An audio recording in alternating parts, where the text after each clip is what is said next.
Capítulo 10. Sinto muito. Philip disse aos sussurros atrás de mim. Eu não sabia se ele lamentava pelo que tinha acontecido ou por ter me perguntado a respeito, mas não importava. Minhas defesas já estavam a postos. Tinha sido um erro ficar vulnerável. Agora, eu queria correr da biblioteca e ir para algum lugar bem longe daquele homem que me fazia dizer e sentir coisas que eu não queria. Dei um passo para o lado a fim de não ficar mais aprisionada entre ele e a janela e me virei. Está pronto para jogar xadrez? Perguntei numa voz indiferente. Ou devemos deixar para outro dia? Não encontrei seu olhar e já estava virada para a porta. Minhas emoções já estavam quase à flor da pele e eu precisava ficar sozinha para colocá-las de volta onde era seu lugar. Eu estava pronta para sair correndo. Mas então Philip tocou meu braço. Espere, ele disse. Eu me virei para ele com relutância. Está com fome? Ele perguntou. Na verdade, estou. Nem tinha percebido. Você me dá licença por alguns minutos? Por favor, fique à vontade. Com sentimentos conflitantes, eu o observei sair dali. Ainda me sentia num meio termo entre calor e frio. Eu não havia decidido para que lado seguiria, para longe ou para perto de Philip. Porém, agora que ele tinha saído, eu não sentia o desejo de fugir. Por isso fiquei à espera de seu retorno. Após escolher um livro de poesia da estante, eu me sentei em uma poltrona, perto da janela e tentei me livrar dos meus humores abalados. Eu me deixei levar pela poesia e, quando a porta se abriu de novo, fiquei surpresa de ver no relógio, sobre a lareira, que havia se passado meia hora. Philip trouxe uma travessa cheia de comida, a qual ele colocou sobre uma mesinha entre nossas poltronas. Espero que goste do que eu trouxe, ele disse. Você deveria ouvir as coisas que ouvi da cozinheira. Por assaltar a despensa, fiquei apavorado. Dei risada, aliviada por ele ter voltado com ares menos sérios. Ficou nada. Fiquei sim, ele disse sorrindo. Existe alguma coisa sobre os criados que nos viram crescer. Eles nunca hesitam em nos tratar como crianças, não importa a nossa idade. Ele pegou um prato. Do que você gostaria? Ah, pode deixar que eu me sirvo. Coloquei o livro de lado e estendi o braço para pegar o prato, mas ele o segurou. Bobagem, permita que eu sirva a você um pouco de tudo? Seus olhos reluziram quando ele me olhou, e eu fiquei surpresa, tanto por seu gesto quanto por seu olhar. Sim, obrigada. Eu disse, observando-o encher o prato com frutas frescas, pão, presunto frio e queijo. Com um sorriso provocador, peguei a comida que ele me entregou. Você não vai insistir em me dar comida na boca também, eu espero. Eu daria, se me permitisse, ele murmurou. Meu rosto ficou quente com o olhar semicerrado que ele me lançou. E aqui está, disse ele. Senti falta do seu rubor nesta última meia hora. Fulminei-o com o olhar. Acho que você faz isso de propósito. Ele deu risada. O quê? Me fazer corar. É a coisa mais fácil que já fiz. Ele disse sem um pingo de vergonha e é a mais prazerosa. Fiquei sentada ali me sentindo quente e irritada, enquanto ele servia a limonada em um copo e o estendia para mim. Obrigada, murmurei pegando-o. Philip continuou segurando o copo, mesmo depois de eu ter envolvido a mão dele e erguido os olhos. Fiquei surpresa de ver sua expressão completamente séria. Não pense que só porque gosto de provocá-la que não vou levar você a sério, ele disse baixinho. É uma honra. saber o que há em seu coração, Mariane. Fui pega tão de surpresa que teria deixado o copo cair se ele não o estivesse segurando. Ele o colocou sobre a mesa e começou a servir comida em seu prato, sem olhar para mim. Será que algum dia Philip faria algo previsível? Eu duvidava. Senti como se tivesse perdido o equilíbrio e, ao mesmo tempo, lisonjeada por uma razão que não conseguia identificar. Fiquei sem palavras e sem saber o que fazer. Fitei meu prato até que Philip disse: "É comida, Mariane, é para comer." Meus olhos voaram para seu rosto. Os ares de graça que vi ali eram irresistíveis. Ri e comecei a comer, sentindo-me confortável novamente, extremamente confortável. Diga-se de passagem, sentei por sobre as minhas pernas e olhei pela janela, contente de comer em silêncio e observar a cascata constante da chuva. A tempestade envolvia o cômodo com um murmúrio calmante e bloqueava o resto do mundo do lado de fora, escondendo o terreno e o pomar de vista. Que lugar maravilhoso, eu disse. Quanto tempo demorou para formar esta coleção? Apenas algumas gerações, na verdade. Meu avô tinha paixão por livros. Provavelmente metade do que você vê veio dele. Meu pai acrescentava volumes sempre que ia ao continente. Sempre estava atento para livros incomuns. Quando voltava para casa, ele me convidava para vir olhar os novos títulos. Era quase como se eu tivesse participado das viagens com ele. Captei um pequeno sorriso nostálgico nos olhos de Philip. E então, quando fiz minha viagem pela Europa, eu me vi atraído por pequenas livrarias em todo lugar por onde passava. Chegaram ao mesmo tempo os livros e eu. Sua voz ficou mais baixa. Pude mostrá-los ao meu pai antes de ele morrer. Foi como uma última viagem para ele. Fiquei intrigada pela reverência na voz de Philip. Como seu pai era? Philip se recostou na poltrona. Era generoso e perdoava rápido. Era um homem de princípios, de elevado caráter moral. Era respeitado por todos que o conheciam. Ele lançou-me um olhar. Era um cavalheiro em todos os sentidos da palavra. E você quer ser exatamente como ele. Eu via em seu semblante. É claro, ele respondeu. De repente eu me dei conta de que meu insulto a ele na estalagem devia ter sido especialmente doloroso. Eu não sabia quando eu disse o que disse na estalagem, não sabia o que significaria para você. Devo tê-lo ofendido profundamente, peço desculpa. Ele deu um sorriso despreocupado.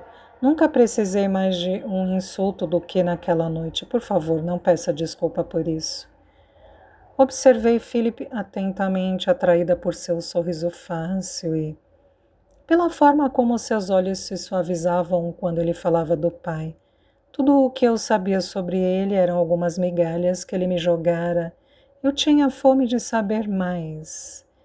Que livros você trouxe da jornada pela Europa? Perguntei. Tudo o que chamou minha atenção. Não fui seletivo como meu pai, ele lia basicamente filosofia e religião. Eu escolhi histórias, mitologia e poesia. Ele apontou o livro que eu estava lendo antes. Encontrei esse em uma livraria minúscula em Paris, da qual meu pai tinha falado. O dono conhecia meu pai das numerosas viagens que ele fez até lá. Ele me levou a uma estante de livros de filosofia, mas acho que ficou bem surpreso quando, em vez disso, comprei poesia. Sorri para a imagem que ele pintara na minha mente. O que mais você fez nesta viagem? Philip abriu os braços. É difícil resumir um ano de viagens pela Europa. Então, não resuma, conte-me tudo. Corei ao perceber quanto parecia ansiosa e exigente. Eu não pretendia falar desta maneira. É só... Sacudi a cabeça e não soube se devia prosseguir. Philip, por sua vez, perguntou: o que foi? Ele parecia tão curioso que tentei terminar o pensamento. É diferente em Bath. Só tenho minha avó e minha tia de companhia. Minha avó só fala se tiver alguma crítica a fazer. E minha tia tem mais cabelo do que sagacidade. Nunca frequentamos muito a sociedade, porque minha avó não gosta de gente. Então, a verdade é que andei faminta de boas conversas. Imagino que sinta falta de mais do que conversa. Também não estava faminta de amizades? Ele disse isso com um toque suave ao redor dos olhos, e meu orgulho se incendiou repentinamente. Eu não disse isso para você sentir pena de mim. Eu não quero amizade baseada em pena. Minha voz soou mais ríspida do que eu pretendia. Philip me estudou por um minuto. Sustentei seu olhar de um jeito desafiador. Entendo isso melhor do que possa imaginar.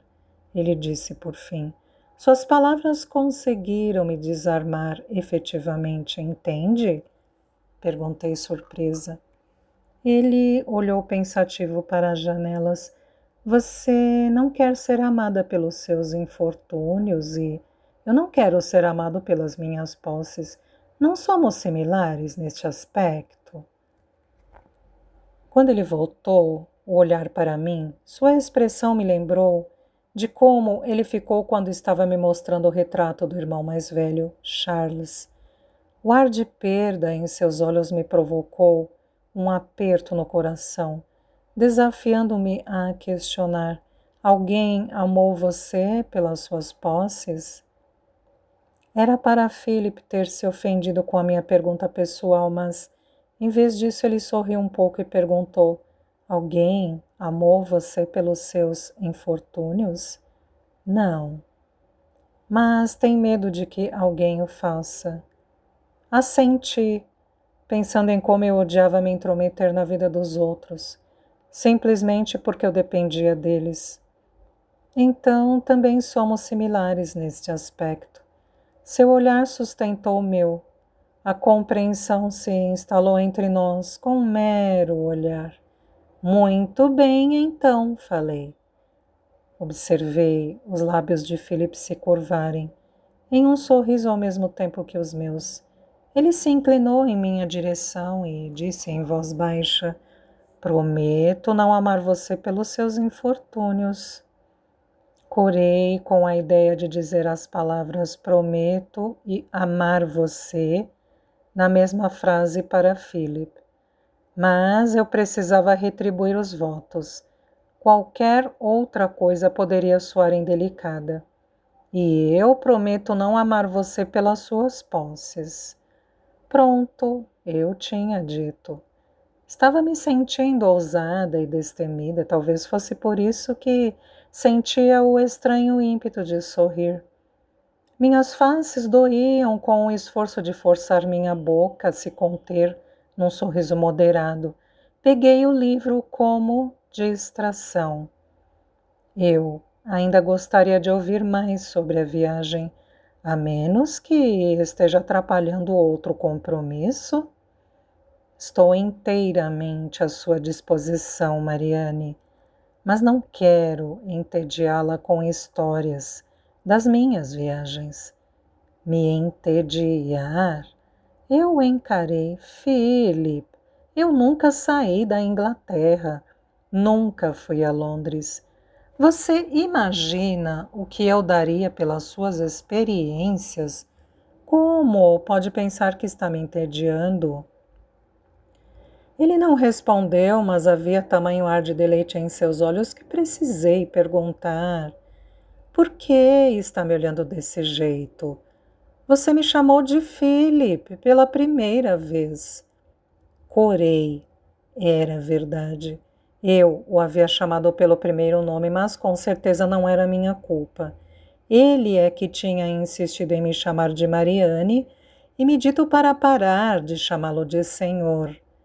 É só porque estou sendo influenciada por suas atitudes horríveis, murmurei. Ele riu. Fico feliz em ouvir. Eu não sabia como responder, mas felizmente não precisei, pois Felipe perguntou: por onde devo começar? Paris. Felipe me contou mais sobre a pequena livraria onde ele tinha encontrado o livro de poesia, depois sobre o Palácio de Versalhes e os bailes e reuniões aos quais fora. Ele me contou sobre a Catedral de Notre-Dame, depois foi até a estante e a olhou vagamente por um minuto. Fui ao lugar onde eu estava olhando antes e tirei o livro sobre arquitetura gótica. Era esse que você estava procurando? Ele me desferiu um sorriso ao pegar o livro e o colocar na mesa diante de nós. Apontou para os vários itens que tinha visto na catedral, virando páginas rapidamente.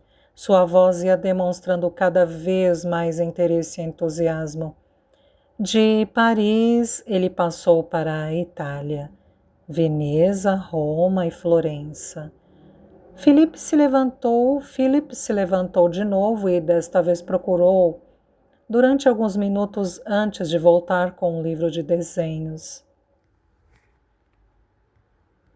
Ele me passou o volume e me deixou folheá-lo ao meu bel prazer.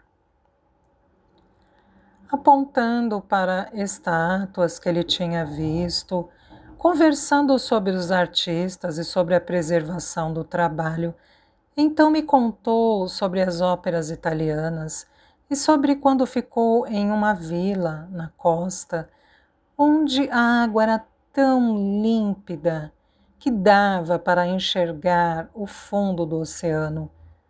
Depois da Itália vieram a Áustria e a Suíça, os Alpes, as músicas e o lindo interior e mais livros.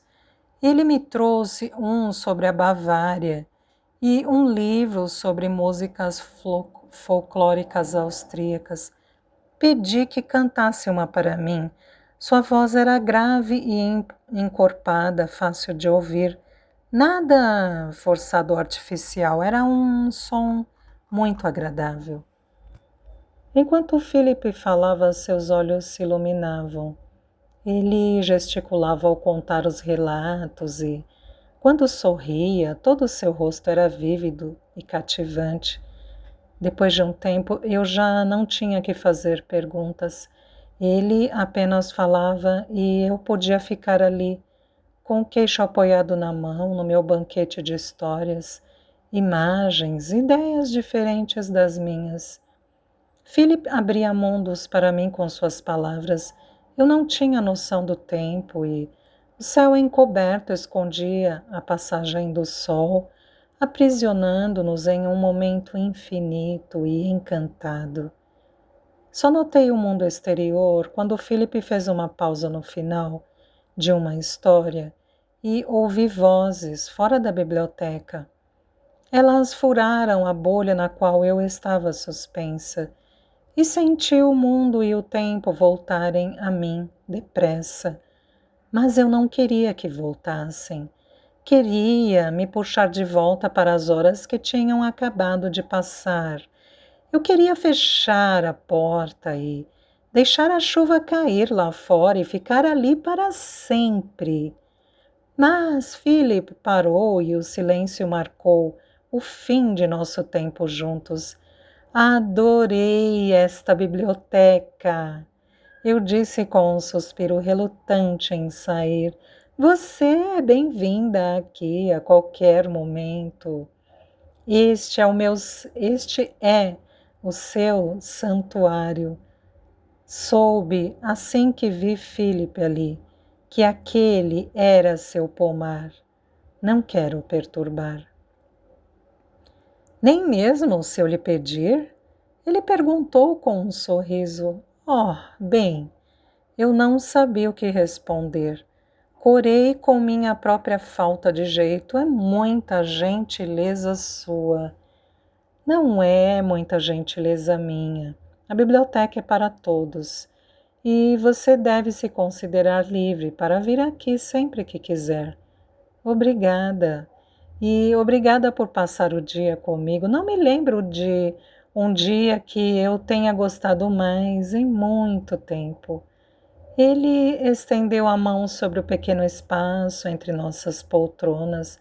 Coloquei a mão ali naturalmente por instinto.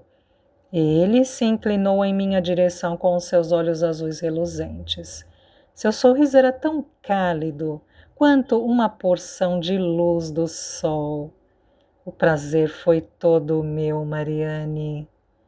Eu me senti aprisionada em seu olhar.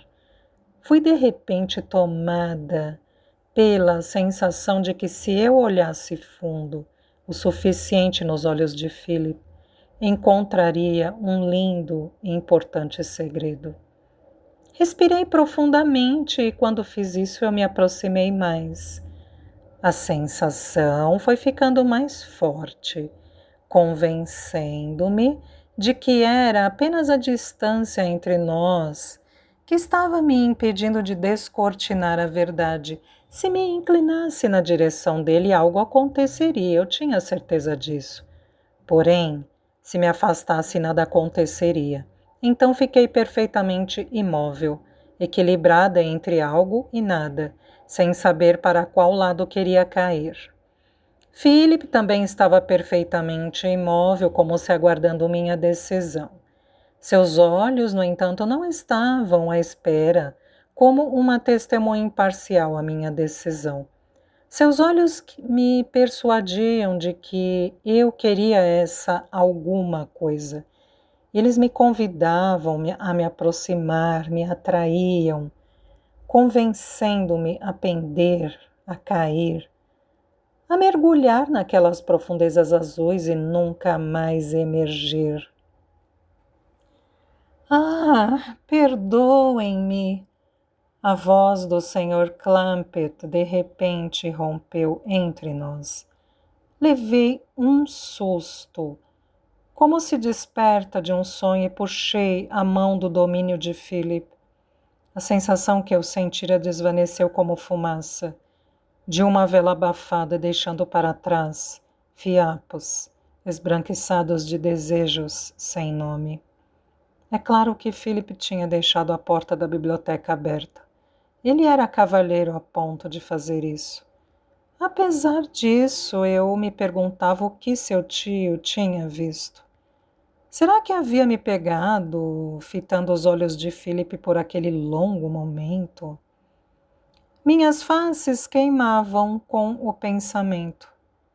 Philip se levantou e se virou para o Sr. Clampett, que havia parado após ter dado alguns passos no cômodo. O Sr. Clampett limpou a garganta. Não achei que vocês dois estivessem tendo um tete-a-tete aqui. A porta estava aberta, sabe?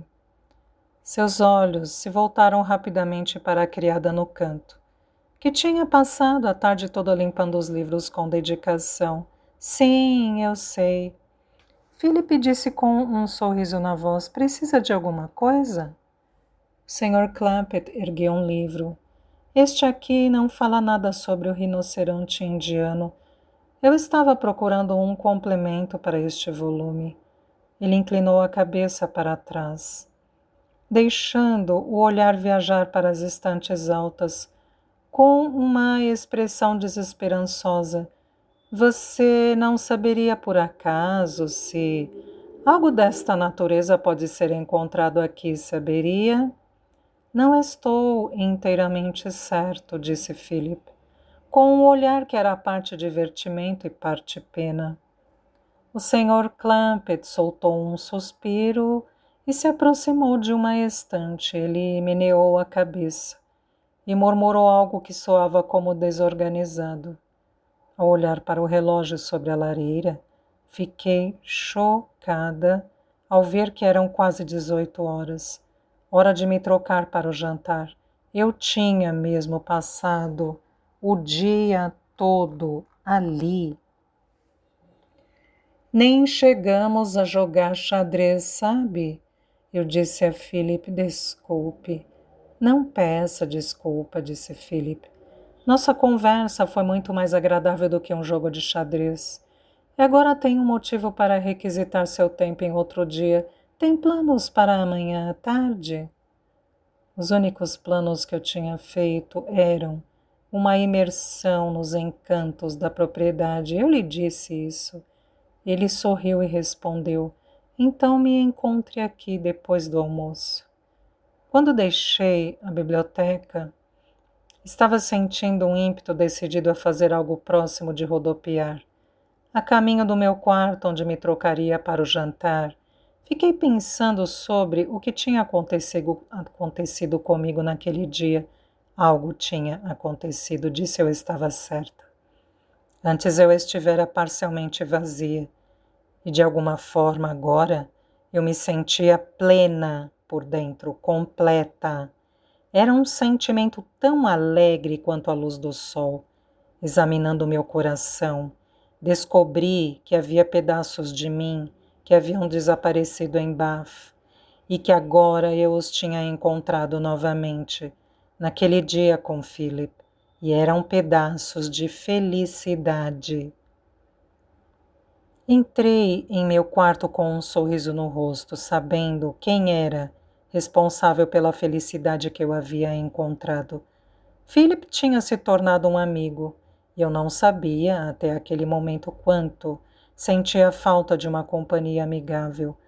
Talvez eu nunca soubesse, antes daquele dia, o valor de tal amigo.